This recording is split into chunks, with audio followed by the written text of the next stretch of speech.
जय श्री राधे कृष्ण। आप सभी का आपके अपने YouTube channel BK Mishra present में बहुत बहुत स्वागत है। आइए सुनते हैं वैशाख मास महात्म्य कथा में 23वें अध्याय की कथा। तो बोलिए प्रेम से भगवान विष्णु की जय, माता लक्ष्मी की जय, सर्व देवी देवता की जय। श्रुतदेव जी कहने लगे, अब मैं पापों के नाश करने वाले महात्म्य का वर्णन करता हूँ। वैशाख मास की शुक्ल पक्ष की तीज, जिसे अक्षय तृतीया कहते हैं, इस दिन सूर्योदय के प्रथम जो स्नान करते हैं वह अवश्य विष्णु लोक को जाते हैं। जो देवता ऋषि और पितरों का तर्पण करते हैं और भगवान का पूजन कर कथा सुनते हैं वे मुक्ति प्राप्त करते हैं। यह तिथि देवता, ऋषियों तथा पितरों की है। इस दिन समस्त धर्म करने पर इन तीनों को अक्षय तृप्ति होती है। यह तिथि कैसे प्रसिद्ध हुई सो मैं बतलाता हूँ। प्राचीन समय में राजा बलि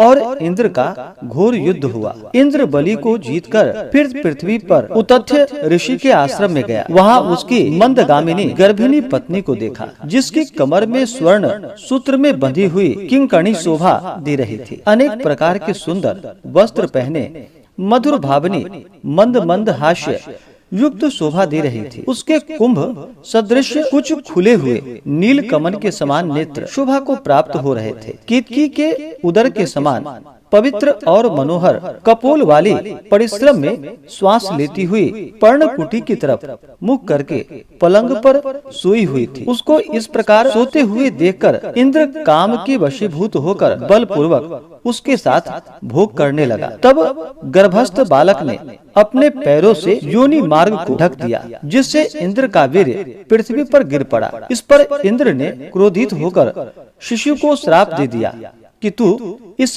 कर्म के करने से जन्मांध हो। तब ऋषि के श्राप से डरकर इंद्र वहां से भागा। उसको इस प्रकार भागते हुए देखकर ऋषि के शिष्य हंसने लगे। तब वह लज्जा के मारे मेरु पर्वत की कंदरा में जा छुप गया और वहां बैठकर तप करने लगा। जब इंद्र कंदरा में छुप गया तो राजा बलि ने अपने गुप्तचरों द्वारा सब बातें जानकर स्वर्ग पर आक्रमण करके अमरावती पुरी को घेर लिया और देवताओं तथा दिक्पालों को सब विभूतियों सहित अपने अधिकार में कर लिया और देवताओं का राज्य भोगने लगा। तब अग्नि आदि सब देवता दैत्यों से दुखी होकर बृहस्पति जी के पास गए और उनको सब वृतांत सुनाया और कहा कि राजा के बिना हम सब देवता अनाथ हो गए हैं। सो आप विचारिए कि स्वर्ग के राजा इंद्र कहाँ गए हैं और कब आएंगे।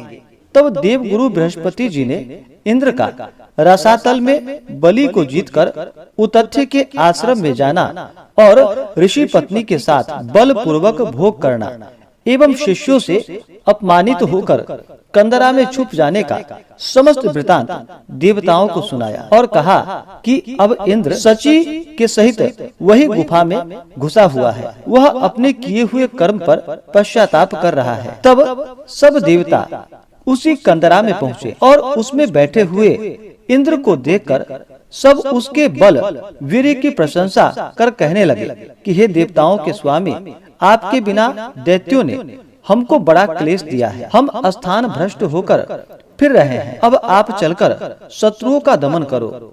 लज्जा के मारे जिसके नेत्र नीचे को झुके हुए हैं, कमर भी नीचे झुक रही है तथा मलिन मुंह दुख के मारे कंठ से बोला नहीं जाता। ऐसे इंद्र की ये दशा को देखकर बृहस्पति जी कहने लगे कि हे इंद्र, यह सारा जगत कर्माधीन है।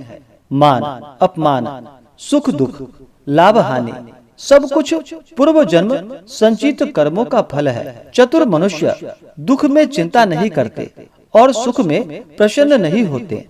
तुमको भी यह दुख प्रारब्ध से ही प्राप्त हुआ है, अतः इसका शोक न करना चाहिए।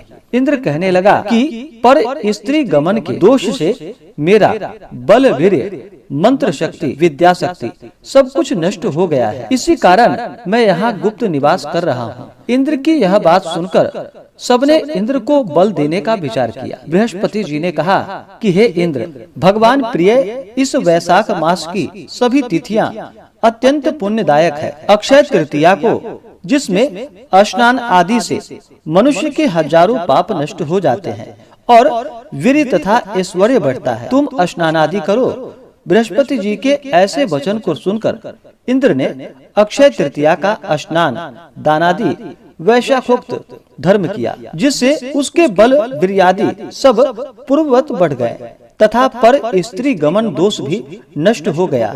इस कर्म से इंद्र अपने पापों से ऐसा छूट गया जैसे चंद्र राहु से। तब वह पूर्ववत देवताओं से शोभा को प्राप्त हुआ और दैत्यों को जीतकर उसने अपना अधिकार प्राप्त कर अमरावती में प्रवेश किया। देवता भी पूर्ववत यज्ञ में भाग लेने लगे। तभी से यह उत्तम तृतीया जगत में प्रख्यात है। यह देवता, मनुष्य, ऋषिगण सबको संतोष देने वाली है और सब दुष्कर्मों को काटने वाली, अत्यंत पुण्यदायक तथा भुक्ति मुक्ति को देने वाली है। इस प्रकार से श्री स्कंद पुराणीय वैशाख महात्म्य में नारद एवं अम्बरीश के संवाद में अक्षय तृतीया महिमा कथन नामक 23वां अध्याय पूर्ण हुआ। तो बोलिए प्रेम से भगवान विष्णु की जय, माता लक्ष्मी की जय, सर्वदेवी देवता की जय। इसी प्रकार से अगर आप सब आगे के अध्याय को सुनना चाहते हो, हमारे चैनल पे नए हो तो हमारे चैनल को लाल बटन दबा करके सब्सक्राइब करें, साथ में बेल आइकन घंटी को दबाएं ताकि मेरे वीडियो का नोटिफिकेशन आपको समय से मिलता रहे। वीडियो को लाइक करें, शेयर करें। सुखी रहें और स्वस्थ रहें। जय श्री राधे कृष्ण। धन्यवाद।